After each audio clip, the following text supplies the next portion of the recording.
tidak sedikit warga negara Indonesia yang terlihat kesal dengan warga Malaysia yang bersikeras ingin bahasa Melayu menjadi bahasa resmi ASEAN.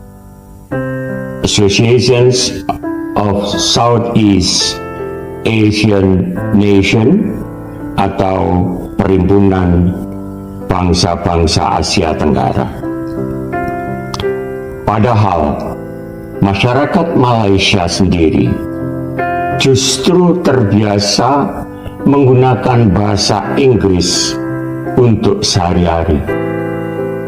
Bahkan dipakai bahasa pengantar di sekolah. Hal ini berarti Malaysia tidak yakin untuk menggunakan bahasanya sendiri.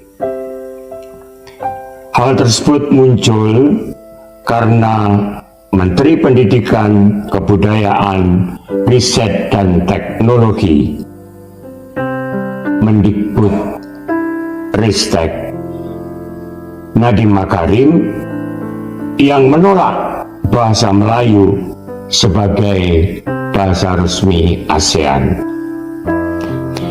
Alasan penolakan tersebut karena bahasa Indonesia dianggap lebih cocok untuk diutamakan dengan mempertimbangkan keunggulan sejarah, hukum, dan linguistik.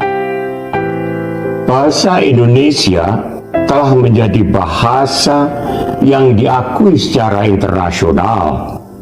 Sudah selayaknya bahasa Indonesia duduk di posisi terdepan dan jika memungkinkan menjadi bahasa pengantar untuk pertemuan-pertemuan resmi ASEAN.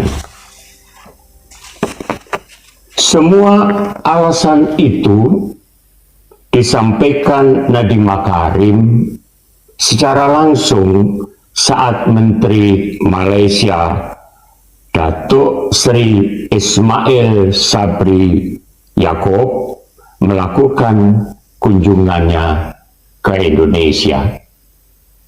Pasang surut hubungan Indonesia-Malaysia.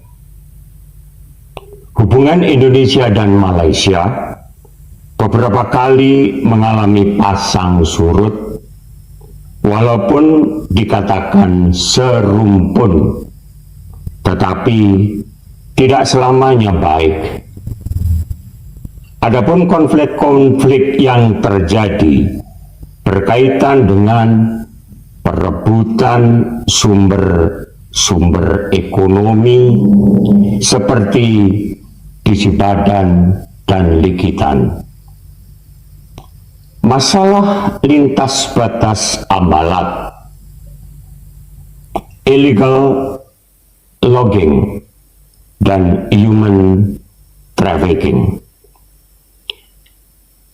Dalam masalah konflik ini, sulit untuk ditemukan titik temu atau solusi agar tidak terjadi konflik.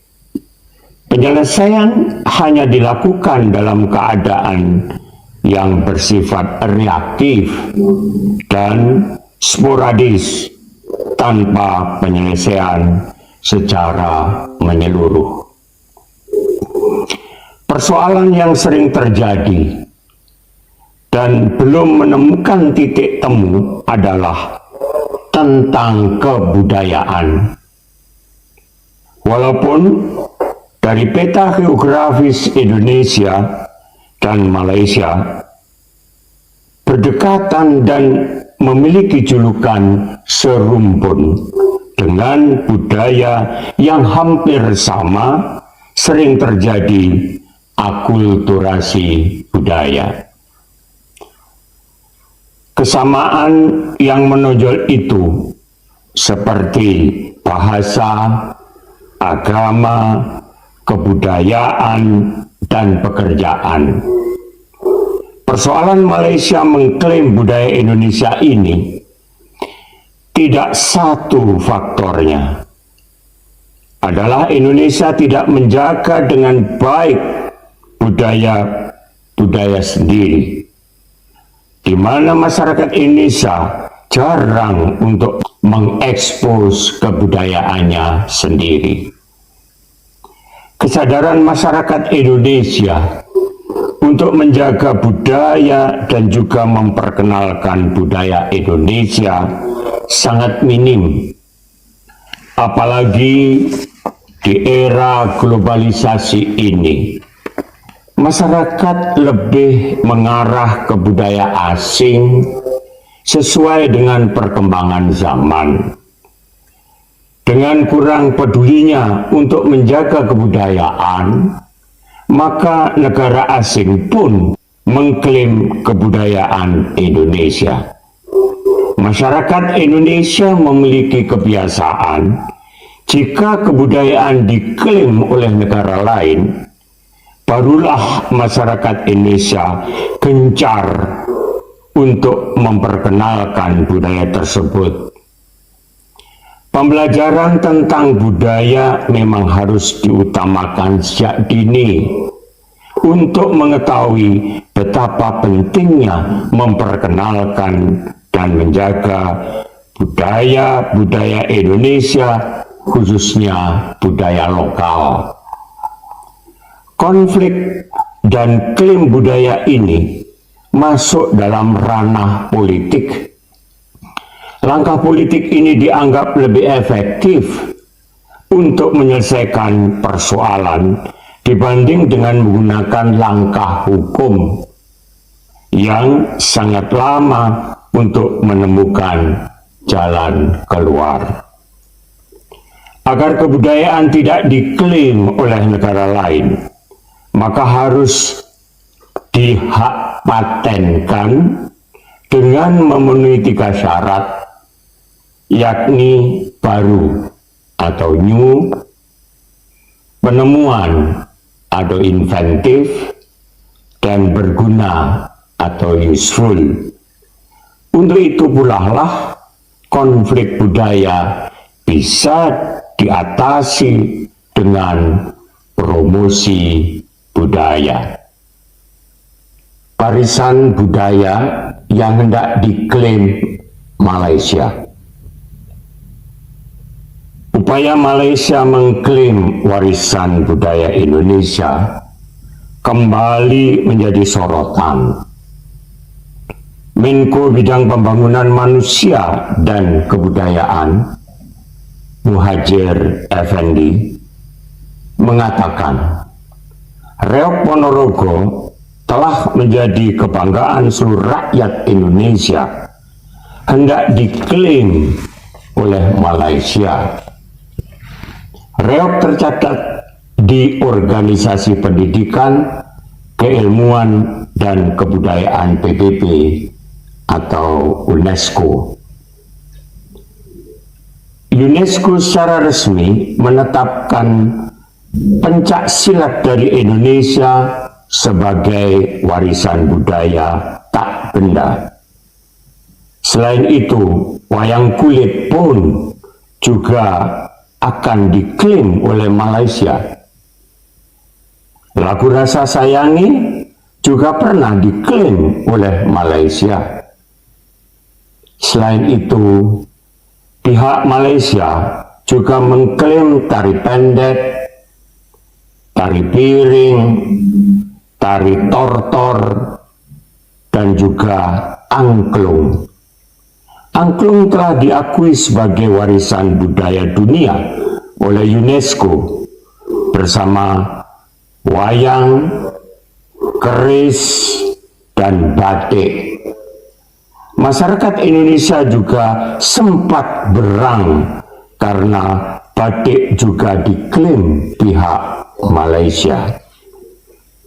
Masakan rendang, lumpia Semarang adalah jajanan olahan yang dibuat dari rebung atau tunas bambu muda yang diiris-iris halus. Kemudian diberi bumbu ebi, udang, dan telur, dan dibungkus dalam kulit lumpia. Ada dua jenis lumpia basah dan lumpia kering atau goreng. Selain itu, Malaysia juga mengklaim alat musik Godang 9, beras adan juga demikian, padahal sudah dipatenkan. Yang tak kalah herannya, kuda lumping juga diklaim oleh Malaysia. Dari tahun ke tahun, klaim budaya Indonesia tersebut sepertinya tidak pernah surut. Paling banyak kasusnya dilakukan oleh negara Malaysia. Hubungan masyarakat Indonesia dengan negeri jiran itu kerap naik turun. Budaya Indonesia di mata Anwar Ibrahim. Pengamat hubungan internasional dari Universitas Sultan Zainal Abidin di Malaysia, yaitu Suyatno Ludiki, menilai Anwar Ibrahim begitu dihormati warga Indonesia karena sangat menghargai hubungan kedua negara. Anwar selalu memberikan pernyataan yang menyejukkan tentang hubungan Indonesia-Malaysia.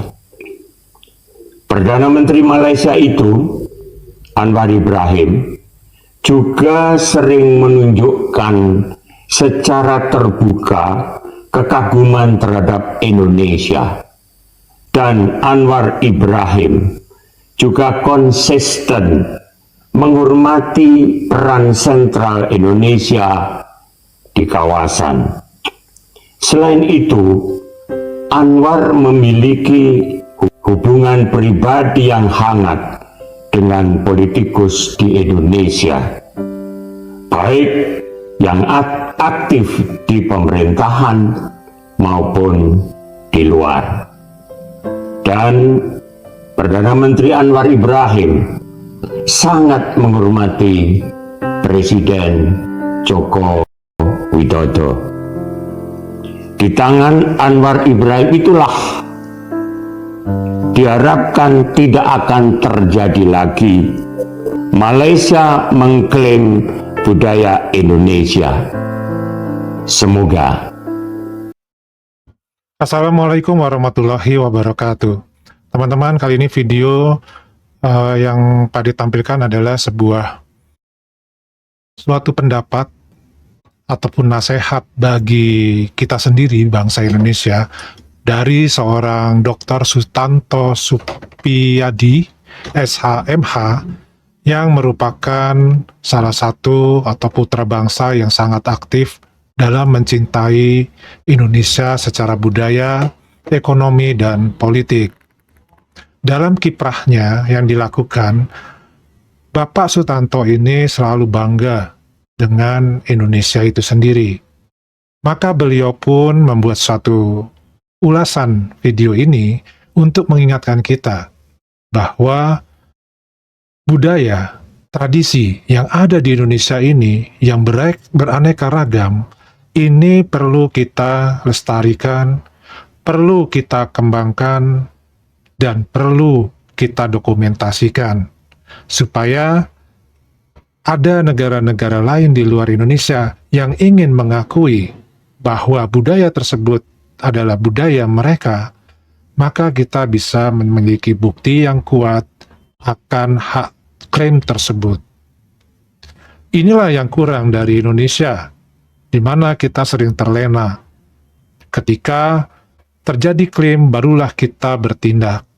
Kita ribut, kita ramai untuk membatalkan atau membela klaim tersebut agar tidak terjadi. Walaupun demikian, sebenarnya kita bisa tetap menjadi bangsa yang kuat, bangsa yang memiliki budaya, bangsa yang memiliki adat istiadat dari para leluhur kita, dari para pendahulu kita, dengan cara adalah anak-anak muda kita untuk bisa mencintai dan menyukai budaya-budaya di masing-masing wilayah atau daerahnya. Tentu hal ini akan sangat mudah, karena jika masing-masing wilayah ataupun suku bangsa memiliki generasi penerus dari suku bangsanya sendiri, ini akan memberikan arti yang berbeda, semangat yang berbeda. Namun tidak menutup kemungkinan juga budaya-budaya tersebut dilestarikan oleh suku bangsa yang lainnya. Karena apa? Dewasa ini di zaman globalisasi saat ini, di zaman keterbukaan saat ini, budaya kita ini sangat diminati dan sangat disenangi oleh orang-orang asing. Banyak orang-orang asing yang belajar tentang budaya di Indonesia, tentang tradisi di Indonesia. Contoh yang paling mudah aja, ini pun sebenarnya termasuk sulit ya, sinden. Mungkin teman-teman tahu ya namanya sinden ya, yaitu penyanyi yang mempunyai khas Jawa, biasanya diadakan untuk peragaan ataupun pagelaran wayang, di mana di situ ada seorang wanita ataupun beberapa wanita yang menggunakan pakaian kebaya, kemudian menyanyikan satu lagu ataupun suatu cerita dari pewayangan dengan menggunakan into ataupun semacam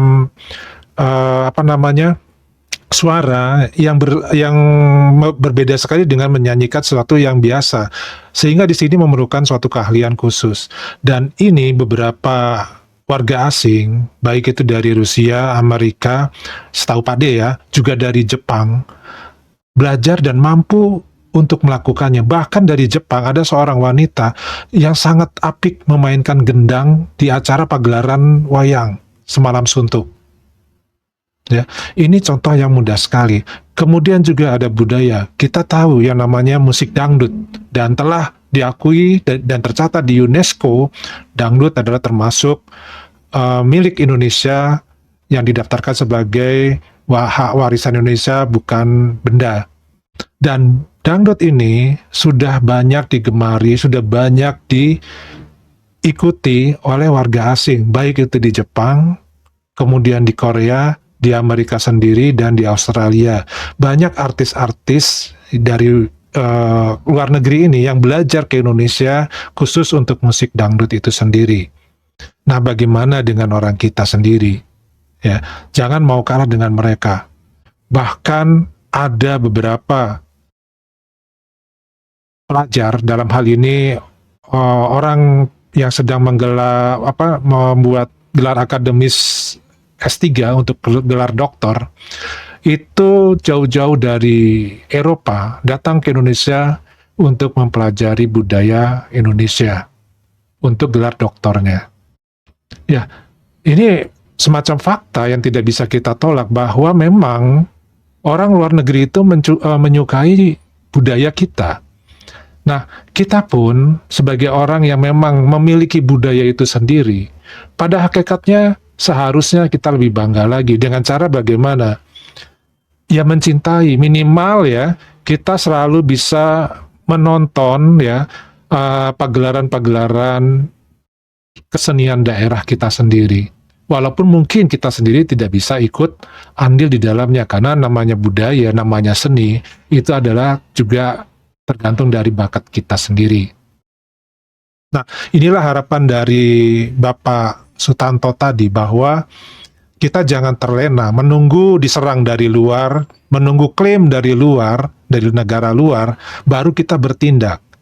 Itu yang dimaksud oleh beliau. Nah, mengenai bahasa di sini juga Bapak Sutanto sudah menegaskan kembali, menyinggung Menteri Pendidikan kita juga, bahwa Indonesia menolak bahasa Melayu dijadikan bahasa di ASEAN. bahasa Melayu dijadikan bahasa kedua di ASEAN. Karena berdasarkan penilaian beliau, bahasa Melayu belum waktunya untuk bisa menempatkan diri seperti itu. Dan hanya bahasa Indonesia dalam posisinya saat ini yang mampu menjadi bahasa di ASEAN. Tentu beliau seorang doktor tidak menilai itu hanya semata karena hatinya, karena pikirannya saja, tetapi melalui suatu riset-riset yang sudah beliau lakukan. Hal ini memperkuat bahwa memang posisi bahasa Indonesia ini adalah di posisi yang pas pada jalurnya untuk merambah ke dunia internasional sebagai bahasa internasional. Nah, ini yang menurut Pak D, pesan-pesan seperti ini dari orang-orang yang sudah kenyang di bidangnya, tentu menjadi motivasi buat kita sebagai rakyat Indonesia, sebagai masyarakat Indonesia untuk lebih mencintai budaya, bahasa, dan tradisi Indonesia itu sendiri. Nah, teman-teman, bagaimana pendapat teman-teman mengenai mengingatkan kembali tentang budaya adat istiadat yang ada di Indonesia? Jadi kita menolak lupa akan apa pencapaian-pencapaian dari Indonesia sendiri dan apa yang pernah diklaim oleh negara tetangga kita. Bukan berarti kita mengungkit sesuatu hal yang seharusnya mungkin sudah kita lupakan. Tetapi kalau kita lupakan, hal itu akan berulang kembali terhadap klaim-klaim yang lainnya. Sehingga kita tidak mawas diri, kita tidak introspeksi diri untuk memperbaiki. Ya. Nah, itu aja dari Pak D. Cukup sekian dulu. Silahkan komentarnya tulis di kolom komentar. Terima kasih sebelumnya. Wassalamualaikum warahmatullahi wabarakatuh.